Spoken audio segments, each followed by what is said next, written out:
আজ অনেক দিন পরে আবার আপনাদের সামনে এলাম। সেই রুদ্রাক্ষর যে আলোচনাটা শুরু হয়েছিল তার অনেক কিছু দিক, বিশেষত্ব, প্রকার, এইসব নিয়ে অনেকগুলো কথা এর আগে আমি বলেছি, আলোচনা করেছি। কিন্তু সবটাই শুধুমাত্র একটা থিওরি ভিত্তিক ছিল বিষয়গুলো। তো আজকে আমার মনে হলো যে যে বিষয়টা নিয়ে এত কথা আলোচনা হচ্ছে বা আমরা এত দেখেছি, জানি, চিনি বিষয়টাকে, সর্বজনবিদিত বা পরিচিত যে বিষয়টা, জিনিসটা, সেইটার একটা প্র্যাকটিক্যাল ডেমনস্ট্রেশন যদি দেখা যায় তাহলে কীরকম হতে পারে। রুদ্রাক্ষ ফল হিসেবে যখন গাছে থাকে তখন অবশ্যই কাঁচা অবস্থায় তো সবুজই থাকে। আস্তে আস্তে যখন সেটা পাকতে শুরু করে একটা গাঢ় নীলচে কালার হয় এবং শেষ পর্যন্ত যখন পুরোপুরি পরিণত হয় তখন সেই ফলটি গাছ থেকে ঝরে পড়ে। তো সেই ফলটি যখন শুরু হয়, মানে গাছে আসে, তার আগে রুদ্রাক্ষর যে ফুলটা থাকে সেই ফুলটার চেহারাটা অনেকটা এই রকম গোছের হয়, যদিও এটা অনেকটা শুকিয়ে গেছে। এটা দেখতে বেশ একটা অফ হোয়াইট কালারের, সুন্দর একটা, খুবই সুন্দর দেখতে লাগে একটা ফুল দেখতে পাওয়া যায়, যেটা থেকে আস্তে আস্তে সেই ফলটার জন্ম নেয়। এবং তারও আগে যখন এই ফুলটা আসে তারও আগে ঠিক আম গাছে আমের মুকুল যেমন দেখতে হয়, ঠিক ওইভাবেই সেই ফুলগুলো কিন্তু ওই গাছে এক সারিবদ্ধভাবে প্রচুর হয়ে থাকে। তো এই ফুলটির থেকে আলটিমেটলি আস্তে আস্তে ফলটা হয় এবং ফল থেকে যখন আমরা গাছ থেকে ওটা পড়ে যায় বা পেড়ে নিই, পেড়ে নেওয়ার পরে ওর ওপরের যে আঁশ, যে যে বিষয়টা, সেই জিনিসটাকে আমরা যখন আস্তে আস্তে ধুয়ে ছাড়িয়ে নিয়ে ধুয়ে পরিষ্কার করি, তারপরে আমরা সেই ভেতর থেকে রুদ্রাক্ষটা পাই। একটা গাছে এটা অনেক সময় অনেকের একটা ধারণা হয় যে আজকে আমরা এত মুখী রুদ্রাক্ষর কথা বলি, এক থেকে প্রায় 38 মুখী রুদ্রাক্ষর কথা হয়। জেনারেলি আমরা 1 থেকে 14 মুখী বা 21 মুখী অবধি সচরাচর সব জায়গায় পেয়ে থাকি। তো এই যে 1 থেকে 21 মুখী, এই 1 থেকে 21 মুখী কিন্তু যে কোনো গাছেই হতে পারে। এরকম নয় যে কোনো গাছে শুধু 6 মুখী হয়, শুধু 7 মুখী হয়, 5 মুখী হয়, এরকম কিন্তু আলাদা আলাদা মুখী হিসেবে কোনো গাছ নেই।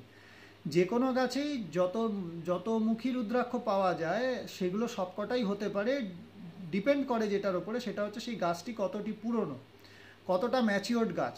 যত গাছের ম্যাচুরিটি বা বয়স বাড়বে তত তাতে বড় বা বেশি সংখ্যার মুখ আসার সম্ভাবনাটা বেড়ে যায়।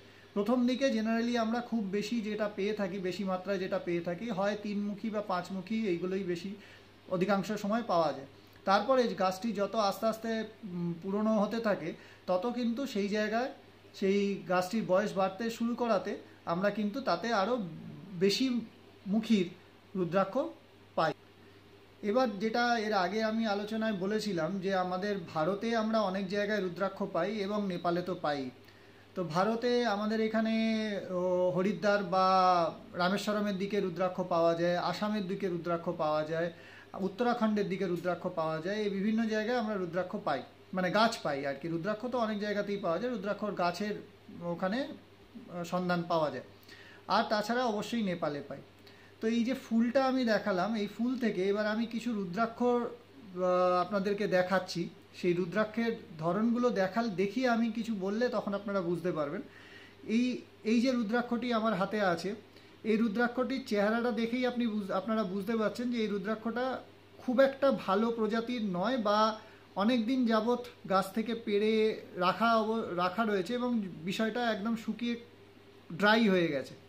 শুধু সেটা নয়, তাছাড়া যেটা আরও বিষয় সেটা হচ্ছে যে আজকে এই রুদ্রাক্ষটির গায়ে যে এই যে যে বিষয়গুলো আমি বলে থাকি, এই যে লাইনগুলো, এই যে দাগগুলো, যেগুলোকে আমরা মুখ বলি, এই লাইনগুলো কিন্তু আমার কতটা প্রমিনেন্ট আছে সেটা আমাকে দেখতে হবে। কারণ এই যে দাগগুলোর ওপরেই কিন্তু এই রুদ্রাক্ষের মুখটা নির্ণয় করা হয়। এবং এই যে আমার হাতে যেটা রয়েছে এখন, এটা হচ্ছে একটা 5 মুখী রুদ্রাক্ষ। আপনারা দেখেও বুঝতে পারছেন ক্যামেরাতে যে 5টা লাইন পরিষ্কার দেখা যাচ্ছে, কিন্তু এর কালারটা ঠিক বোঝা যাচ্ছে না যে এটা কি ধরনের কালার। আমি 4টে ইয়ের কথা বলেছিলাম, সাদা, লাল, কালো এবং হলুদ। এই 4টে রঙের রুদ্রাক্ষ পাওয়া যায়, আমি এটা বলেছিলাম, এবং 4টি বর্ণকে সেটা রিপ্রেজেন্ট করে। যে যে বর্ণের সেই বর্ণ অনুযায়ী আমরা সেই রঙের রুদ্রাক্ষ ধারণ করি। তো এই যে রুদ্রাক্ষটি আমার হাতে রয়েছে, এই দুটি রুদ্রাক্ষই কিন্তু আমি আসাম থেকে কালেক্ট করেছিলাম। সেখানকার লোকাল মন্দিরের বা ধর্মপীঠস্থানের সামনে থেকে এই রুদ্রাক্ষগুলি বিক্রি হচ্ছিল, এবং তারা ফল থেকে বার করে ছাড়িয়ে আমাকে এই রুদ্রাক্ষগুলি দিয়েছিল। তো যেটা দেখা গেল সেটা হচ্ছে, এই যে আপনারা হয়তো পরিষ্কার দেখতে পাচ্ছেন, এই যে একটা লাইন এখানে অর্ধেক ভাঙা, এই যে মুখ বলছি যেটা, সেই মুখটা কিন্তু এখানে অর্ধেক ভাঙা রয়েছে। ফলে এই রুদ্রাক্ষটা কিন্তু সম্পূর্ণভাবে আমার ব্যবহারের অনুপযোগী হয়ে গেল। আমি এই রুদ্রাক্ষটা কিন্তু কোনোভাবেই ব্যবহার করতে পারবো না, কারণ এটা খণ্ডিত রুদ্রাক্ষ হয়ে গেল। প্লাস এই যে রুদ্রাক্ষর যেটা আমি বলে থাকি যে রুদ্রাক্ষর মুখ এবং রুদ্রাক্ষর পুচ্ছ, এই জিনিসটা কিন্তু এখানে খুব স্পষ্টভাবে বোঝা যাচ্ছে। এই যে নিচের দিকটা একটু ভেতরে ঢোকা মতন, এবং এইটা হচ্ছে মুখটা যেটা একটু উঠে রয়েছে। আপনারা দেখলে দেখতে পাবেন এই যে মুখের জায়গাটা, এটা কিন্তু একটু উঠে মতন রয়েছে। তো যখন আমরা মালা গাঁথবো, এই মুখের সাথে মুখ এবং পুচ্ছর সাথে পুচ্ছ এইভাবে মিলিয়ে কিন্তু মালাটা আমাদের গাঁথতে হয়।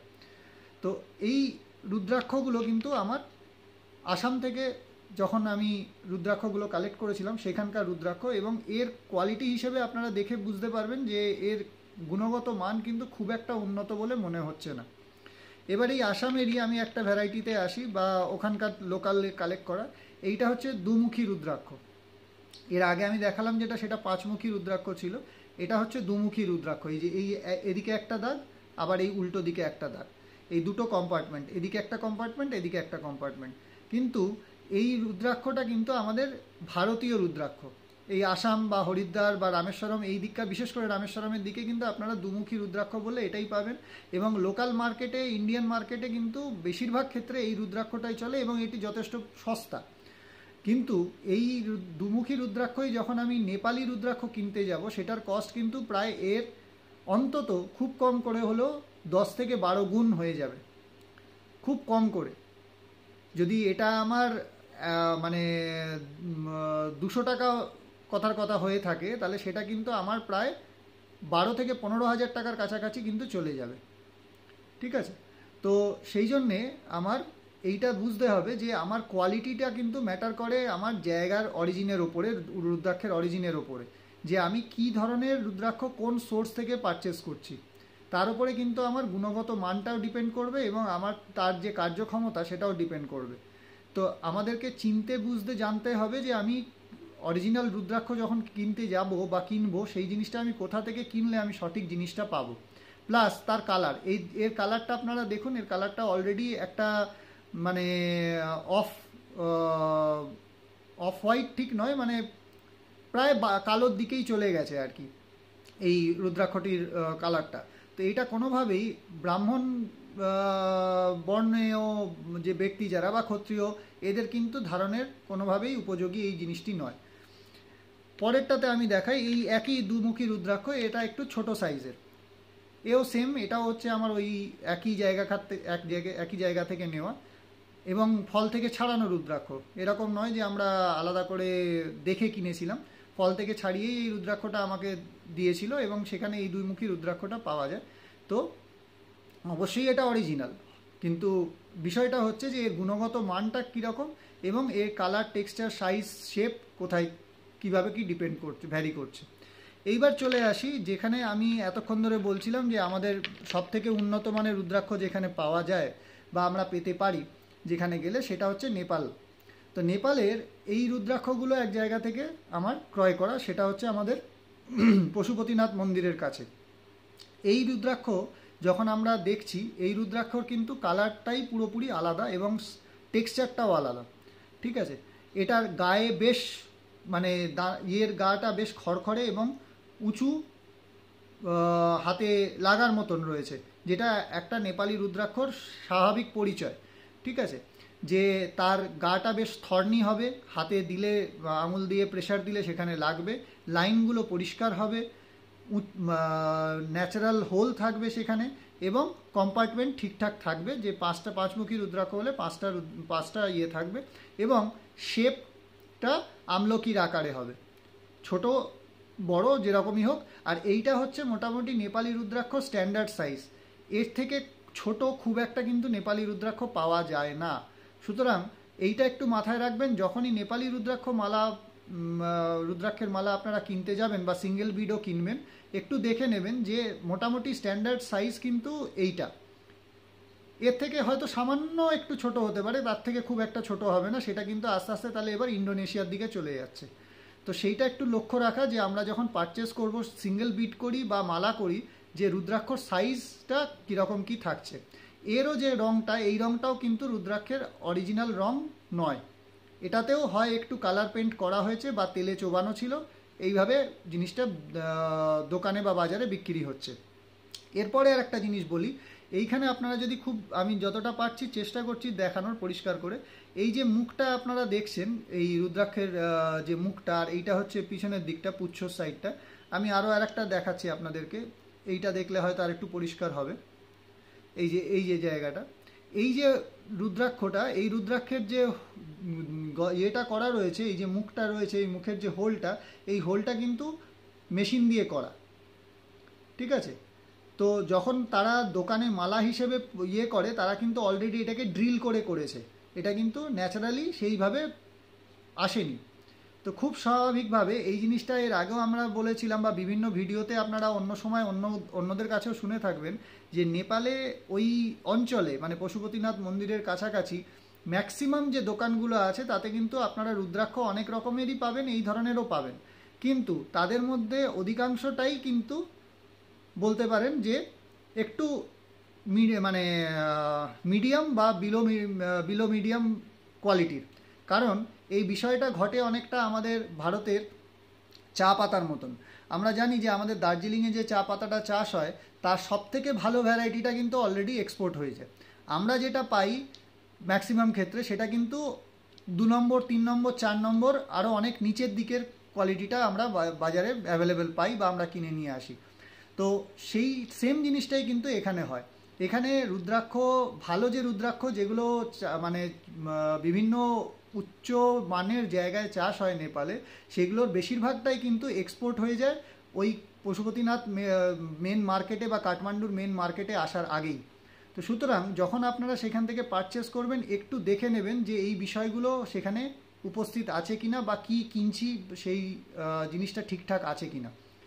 এরপরে চলে আসি আর একটা জিনিসে, যে এই রুদ্রাক্ষগুলো যখন আমি কিনেছি, এগুলোও ডেফিনেটলি অরিজিনাল রুদ্রাক্ষ, এগুলো ডুপ্লিকেট নয়, কিন্তু গুণগত মান এবং যেটা বলছিলাম যে এর যখনই আমি একটা আর্টিফিশিয়ালি সেই জিনিসটাতে হোল করছি, ডেফিনেটলি সেটাতে ট্যাম্পারিং করা হয়ে যাচ্ছে। এবং নর্মালি নেপালি রুদ্রাক্ষর যেটা মেন পরিচয়, যে তাতে একটা ন্যাচারাল হোল এমনিই থাকে, জাস্ট ওই জিনিসটাকে ক্লিয়ার করে নিতে হয়, তাহলেই সেই মুখটা পরিষ্কার হয়ে গেলে আর কোনো অসুবিধা হয় না। সেখান থেকে কিন্তু আমরা সুতো বা কোনো মেটাল স্ট্রিং সেটা পাস করিয়ে আমরা কিন্তু ধারণ করতে পারি বা সেটাকে পরার উপযোগী করতে পারি। তো সেই জিনিসটা কিন্তু এখানে করার জন্যে তারা কিন্তু আলাদা করে এগুলোকে মেশিন ড্রিল করেছে। সুতরাং এটা বুঝতে হবে যে এই জিনিসগুলোর কোয়ালিটি কিন্তু একদম আপ টু দ্য মার্ক হয়তো নয়। নেক্সট আমি আসি, সেটা হচ্ছে যে একদম পারফেক্ট রুদ্রাক্ষ বলতে আমি যেটা বুঝি বা বলি, সেইটা হচ্ছে এই যে একটা 5মুখী রুদ্রাক্ষ, এর সাইজটা দেখুন। এটা হচ্ছে আমার বইয়ের ডেসক্রিপশন বা শাস্ত্রর ডেসক্রিপশন অনুযায়ী একটা নেপালি রুদ্রাক্ষর একদম অরিজিনাল প্রুফ। এই যে 5মুখী রুদ্রাক্ষটা, এই 5মুখী রুদ্রাক্ষ, এই 5টা লাইন দেখা যাচ্ছে, মুখটা পরিষ্কার দেখা যাচ্ছে, কালারটা একদম ন্যাচারাল কালার, এখানে কোনো রকম কোনো কিছু নেই। এবং এটা ডিরেক্টলি যে ফার্ম থেকে বা যে গাছ থেকে যারা চাষ করে তাদের কাছ থেকে এই রুদ্রাক্ষটি পাওয়া। এর মধ্যে কোনো রকমভাবে কোনো ন্যাচারাল মানে আলাদা করে আর্টিফিশিয়াল কালার, তেল কোনো কিছু কিন্তু এখনও পর্যন্ত ইউজ হয়নি। এইটা দেখাচ্ছি। আরও আর একটা দেখাচ্ছি, যেটা হচ্ছে প্রায় সাদাটে কালার, যে কালারটা আমি বলতে যাচ্ছিলাম যে অ্যাকচুয়ালি আমাদের ব্রাহ্মণদের পক্ষে বা ব্রাহ্মণ বর্ণ যারা, তাদের পক্ষে যে জিনিসটা আমাদের ধারণ করা উচিত, এটা হচ্ছে একদম হোয়াইট রুদ্রাক্ষ। এটার থেকে আরও সাদাটে দেখা যায়, কিন্তু সেটা হচ্ছে তখন সেটা রুদ্রাক্ষটা কিন্তু তখনও পরিপক্ক হয় না, সেটা আরও কাঁচা অবস্থায় থাকে, সেই জন্য সেটা আরও বেশি সাদা দেখায়। কিন্তু একটা মোটামুটি ম্যাচিওর্ড বিট যদি হয় তাহলে কিন্তু তার সাইজ শেপ কালারটা অনেকটা এই রকম দাঁড়াবে, এই ধরনের। এবং এখানেও আপনারা পরিষ্কার দেখুন, এই যে 5টা কম্পার্টমেন্ট এই পিছন দিক দিয়েও দেখালে বোঝা যাচ্ছে, ঠিক ফুলের মতন 5টা দেখা যাচ্ছে, এবং লাইনগুলো পরিষ্কার ক্লিয়ার রয়েছে, যে একদম মুখ থেকে নিচ অবধি, যেটা বলেছিলাম এইখান থেকে শুরু হয়েছে, এখান থেকে নিয়ে পুরো এই অবধি কন্টিনিউয়েশন হয়েছে, 5টা লাইনই কিন্তু কন্টিনিউয়েশন হয়েছে এখানে। তো এই জিনিসগুলো কিন্তু আমার খুব মাইনিউটলি দেখার বিষয় যখন আমি একটা রুদ্রাক্ষ পারচেস করছি। এবং এই যে জিনিসটার কথা বলছিলাম, এই যে ন্যাচারাল হোলটা, আমার এখানে কিন্তু কোনো রকম কোনো কিছু করতে হয়নি। আমি এদিক থেকে জাস্ট ওর ভেতরে যে গাছের সাথে যখন সেই ফলটা লেগে থাকে, তার ভেতরে যে ডাটাটা থাকে, সেই ডাটিটা বার করে নেওয়াটুকু হচ্ছে আমার কাজ। বাকি কিন্তু আর এই জিনিসটাতে একটা সুতো বা মেটাল থ্রেড পরানোর জন্য আর কোনো কিছু করার দরকার নেই, জাস্ট পাস করিয়ে সেটাকে পরে নিলে হবে। এইবার আসি আর একটা বিষয়, সেটা হচ্ছে যেটা আমি এর আগে বলেছিলাম, যে যখন আমরা কিনতে যাব তখন প্রুফ হিসেবে, বা আমাদের আজকে আমরা শুনেছি যে জল দিয়ে টেস্ট করা, কয়েনের মাঝখানে রাখলে সেই জিনিসটা ঘুরে যায় যদি সেটা অরিজিনাল, এরকম অনেক কিছু প্রুফ হিসেবে আমরা শুনেছি। তো সেই সবগুলোকে আমি একটা পাশে রেখে যদি আমি মেন ইয়েতে আসি, যেটা নিয়ে আমরা বলেছিলাম যে এটা খুব সাধারণভাবে বা বৈজ্ঞানিকভাবে নির্ধারণ করার জন্য যে উপায় আমরা করতে পারি, সেটা হচ্ছে এই যে আমার এক্স রে ফটোগ্রাফি ফিল্ম। এই যে এক্স রে ফটোগ্রাফি ফিল্মটা, এইটা আমি জানি না এখানে কতটা ক্লিয়ার আনতে পারবো। এখানে কিন্তু এই জিনিসটা আপনারা দেখলে বুঝতে পারবেন যে এইখানে 5টা মুখ পরিষ্কার দেখা যাচ্ছে, 5টা মুখ পরিষ্কার দেখা যাচ্ছে। এই যে 5টা গর্ত, সেই 5টা গর্তর মধ্যে 5টা বীজ রয়েছে। এটা একটা 5মুখী রুদ্রাক্ষর X ray photo, X ray copy আর কি। এবং এরপরে আমি আর একটা দেখাই, এটা হচ্ছে সেম জিনিস, এটাও 5মুখী রুদ্রাক্ষ। দেখুন 5টা বীজের এর মধ্যে আপনারা ইয়েটা দেখতে পাবেন, যদি পরিষ্কার দেখা যায় আর কি। এখানে এক্স রেতে এইভাবে দিনের আলোতে যতটা ক্লিয়ার হবে, এখানে অতটা হয়তো হবে না। তো এখানেও কিন্তু ওই 5টা কম্পার্টমেন্ট, 5টা লাইন আছে এবং 5টা বা 6টা বীজ রয়েছে। এটা 5 বা 6মুখী রুদ্রাক্ষ। নেক্সট যেটা আর এক ধরনের রুদ্রাক্ষ পাওয়া যায়, যেটা এইভাবে জোড়া অবস্থায় থাকে, এইভাবে জোড়া অবস্থায় সেই রুদ্রাক্ষটা পাওয়া যায়। ঠিক আছে, এইভাবে জোড়া অবস্থায় সেই রুদ্রাক্ষটা পাওয়া যায়। এবং সেই রুদ্রাক্ষটার কালারটা, মানে রুদ্রাক্ষটাকে বলে হচ্ছে গৌরীশঙ্কর রুদ্রাক্ষ, মানে একটা শিব পার্বতী বা গৌরীশঙ্কর রুদ্রাক্ষ। এই যে দুটো রুদ্রাক্ষ এইভাবে জুড়ে রয়েছে, সেই রুদ্রাক্ষ দুটোকে আমি দেখানোর চেষ্টা করছি, এই যে। ঠিক আছে, তো এই যে এক্স রে ফিল্ম, এই এক্স রে ফিল্মের কপিটা কিন্তু আমি যদি ইয়ে করতে পারি, সেক্ষেত্রে কিন্তু আমার কাছে সম্ভাবনা আছে যে আমি অ্যাটলিস্ট সেই রুদ্রাক্ষটাতে কটা বীজ আছে তার ইন্টারনাল স্ট্রাকচারটা আমি দেখতে পাবো। এবার এই এক্স রে ফিল্মগুলো আমি যখন কিনছি, পারচেস করছি যে দোকান থেকে, সেই দোকানের কাছ থেকে আমি চাইতে পারি, সে আমাকে এক্স রে ফিল্মগুলো দিলে আমি যদি দেখে মনে করি যে হ্যাঁ আমি স্যাটিসফাইড, তার ইয়ে দিয়ে তার কাউন্ট, মানে বীজের কাউন্টটা দেখে বা ইন্টারনাল স্ট্রাকচার দেখে, তাহলে আমি পারচেস করি। তাও আমি একটা জিনিস বলবো, যে অনেক সময় আপনারা শুধুমাত্র ওই এক্স রে ফিল্মের গ্যারান্টিতে যাবেন না, ফিজিক্যালি যখন বীজটা দেখবেন আপনারা, সেই বীজটাকে হাতে নিয়ে ভালো করে লক্ষ্য করবেন এই সব জিনিসগুলো মাইনিউটলি। তার মানে ওয়েটটা কীরকম, তার ইন্টারনাল তার এক্সটার্নাল স্ট্রাকচারটা কীরকম, কতটা বেশি থর্নি জিনিসটা, কতটা তার লাইনগুলো ক্লিয়ার আছে একদম টপ টু বটম, কতটা তার সাইজ যদি আমরা ধারণের জন্য নিই, তাহলে ডেফিনেটলি একটু আমাদেরকে বড় ধরনের সাইজ নিতে হবে, কারণ যত বড় হবে জিনিসটা, রুদ্রাক্ষটা তত ম্যাচিওর্ড হবে, এবং তাতে ইন্টারনাল কম্পার্টমেন্টে তার বীজের যে স্ট্রাকচারটা হবে, সেই বীজটাও কিন্তু আরও বেশি পরিপুষ্ট হবে এবং বেশি ক্ষমতা হোল্ড করার তার ধারণ শক্তিটা থাকবে। তো সেই জন্যে যদি আমরা ধারণের জন্য কোনো রুদ্রাক্ষ নিই, তাহলে কিন্তু আমরা সবসময় চেষ্টা করব যে সেই রুদ্রাক্ষর সাইজটা যেন একটু বড় হয়। আর যদি জপের জন্য নিই, তাহলে আমরা এই স্ট্যান্ডার্ড সাইজটা, যেটা আমি দেখিয়েছিলাম, এই ধরনের স্ট্যান্ডার্ড সাইজ যেটা, এই ধরনের নিতে পারি, বা এর থেকে সামান্য যদি ছোট অ্যাভেলেবেল থাকে, তাহলে সেই ইয়েটা আমরা নিতে পারি সবসময় জপ করার জন্য। কারণ জপে বেশি বড় বিড হলে সেটা অসুবিধা হয়, মালাটা ভারীও হবে এবং ইয়ে হবে। এবং এই দুটো যে আমি জায়গাকার বিট দেখালাম, এই দুটো একটা আসামের থেকে নেওয়া এবং একটা নেপাল থেকে নেওয়া। তো এই দুটোর মধ্যেও কিন্তু আকাশ পাতাল তফাৎ আছে ওয়েটের ক্ষেত্রে। এই দুটো হয়তো সাইজটা প্রায় একই, কিন্তু আমি এই দুটোর ওজন যদি করি সেই ওজনের মধ্যেও কিন্তু এটার ওজনটা অনেক বেশি হবে এটার থেকে। এটা অনেক হালকা বিট, ঠিক আছে। তো সেই দিক থেকে আপনারা জিনিসটা একটু দেখে তারপরে পারচেজের দিকে যাবেন। আর একটা বিষয় এই সূত্রে যেটা বলা সেটা হচ্ছে যে আপনারা যে সোর্স থেকেই সেটাকে পারচেস করুন, পারচেস করার পরে বা করার সময় একটা জিনিস একটু খেয়াল রাখবেন বা দেখবেন, সেটা হচ্ছে যে আপনারা যে সোর্স থেকে পারচেস করছেন সেই সোর্সের সঙ্গে পরবর্তীকালে কোনো যোগাযোগ বা ফলো আপ করার সম্ভাবনা থাকছে কিনা। কারণ অনেক সময় আমরা হয়তো অনলাইন থেকে কিনলাম, অনেক সময় কোথাও একটা ঘুরতে গেলাম, সেখান থেকে একটা খুব দামি 3-4-5 মুখী ঠিক আছে, কিন্তু একটু হায়ার বিডসে বা হায়ার মুখীতে আমরা যখন যাই, হয়তো একটা আমি 10 মুখী কিনতে যাচ্ছি, মানে 8 অ্যান্ড অ্যাভাব, যেখান থেকে দামটা অনেকটা বাড়তে শুরু করে আস্তে আস্তে। তো 8 মুখী থেকে উপরে যখন আমি যেগুলো যদি ক্রয় করি কোনো জায়গা থেকে, তাহলে সেই সোর্সটা যেখান থেকে আমি ক্রয় করছি সেইটা যেন আমার ট্র্যাক করার মতন একটা জায়গায় থাকে, বা আমি তার সাথে যেন ফলো আপ করতে পারি। না হলে কোনো রকম কোনো অসুবিধা হলে, যেহেতু এই বীজগুলো মানে এই বিটসগুলোর দাম বেশ ভালো হয়, কোনো সময় সেই জিনিসগুলোকে নিয়ে আমি ব্যবহার করতে গিয়ে যদি দেখি যে সেইগুলোতে কোনো রকম কোনো সমস্যা বা অসুবিধা হচ্ছে, তখন কিন্তু আমি সেগুলোকে আর রিপ্লেস করতে দিতে পারবো না, বা আমার কাছে আর অপশান থাকবে না সেগুলোকে এক্সচেঞ্জ করার। তো সেইটা একটু মাথায় রাখবেন, সে আপনারা অনলাইন নিন বা অফলাইন নিন, যেখান থেকেই কিনুন পারচেস করুন, সেক্ষেত্রে কিন্তু এই জিনিসটা একটু মাথায় রাখার বিষয় যে সেই বায়ার বা সেলারের কাছে আপনারা যেন আবার পৌঁছতে পারেন। একবার ওয়ান টাইম সেল করে বিষয়টা মিটে গেলে এরকম যেন না হয়, আফটার সেল সার্ভিসটা যেন তার কাছ থেকে পাওয়া যায়।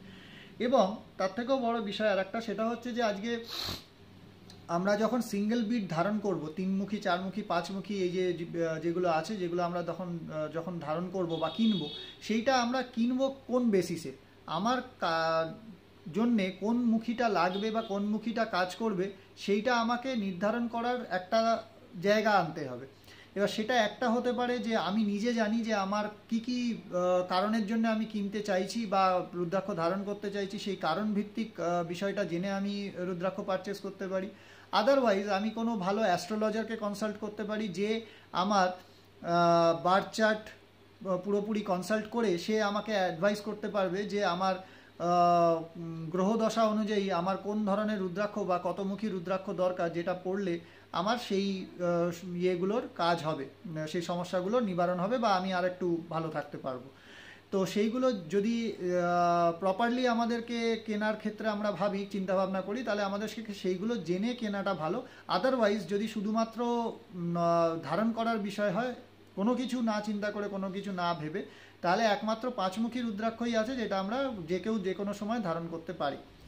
নেক্সট যেটাতে আসি, সেটা হচ্ছে যে রুদ্রাক্ষ যখনই কিনে আনবেন, এর আগেও আমার একটা ভিডিওতে আমি বলেছিলাম যে রুদ্রাক্ষ কিনে আনবেন, সেই রুদ্রাক্ষটা ব্যবহার করার আগে, সে পড়ার জন্য হোক, জপের জন্য হোক, যে কোনো কারণের জন্যই হোক, সেটাকে কিন্তু অবশ্যই একটু কন্ডিশনিং করে নেবেন। সর্ষের তেলে ভিজিয়ে হোক বা অলিভ অয়েলে ভিজিয়ে হোক, বেশ কিছুদিন রেখে দেওয়া, এবং ফাইনালি যখন আমরা ব্যবহারের জন্য সেটাকে মানে ব্যবহার করব বলে স্থির করব, তার আগে সেই জিনিসটাকে পঞ্চগব্য এবং পঞ্চামৃত দিয়ে শোধন করে তারপরে সেই জিনিসটাকে কিন্তু ব্যবহার করা, এবং টাইম টু টাইম সেই জিনিসটাকে একটু জল, একটু তেল, এই জিনিসগুলো একটু লাগানো। কারণ বারবারই বলেছি যে এটা একটা জীবন্ত জিনিস, তো এটা একটা বিড, এটাতেও কিন্তু একটু ময়েশ্চারের প্রয়োজন আছে। অতিরিক্ত যদি বিষয়টা ড্রাই হয়ে যায়, সেক্ষেত্রে ফেটে বা ভেঙে যাওয়ার সম্ভাবনা থাকে। আর যারা আমরা সবসময় ধারণ করে থাকছি যাদের দেহতে, তাদের ক্ষেত্রেও একটা জিনিস বলা, আমরা যে এই যে সাবান শ্যাম্পু ইউজ করি এত পরিমাণে, তার যে খাড়টা থাকে, সেই খাড়েও কিন্তু এই জিনিসটার বড্ড ক্ষতি হয়।